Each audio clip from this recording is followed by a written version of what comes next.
আমাকে বলছেন কিছু? জি, আপনি তো আমাকে অনেকবার দেখেছেন, তাই ভাবলাম হয়তো আপনি আমাকে চেনেন। কথা বললে হয়তো উত্তর পাবো। খুবই দুঃখিত, আমি আসলে না একদম বুঝতে পারিনি যে আপনি আমার সাথে কথা বলছিলেন। Extremely sorry. No worries. তো আজ এত তাড়াতাড়ি খাওয়ানো শেষ হয়ে গেল যে? আমার যে খাওয়াতে লেট হয় এটা আপনার জানা? না, তা ঠিক না। মানে আপনি তো সবসময় 3টায় বের হন, এখন মাত্র 2:30 বাজে। আজ খেতে চাইলাম না, খুব জ্বালাতন করছে, তাই বের হয়ে এলাম শুধু। কে খেতে চাইল না? আর আপনি কাকে খাওয়াতে আসেন এখানে?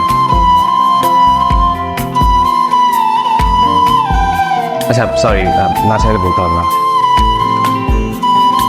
আছে আমার একজন, সে মানসিকভাবে একটু অসুস্থ।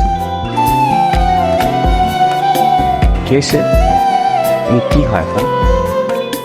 আচ্ছা, আমি বারবার পার্সোনাল কোয়েশ্চেন জিজ্ঞেস করছি। আমি সরি, এক্সট্রিমলি সরি।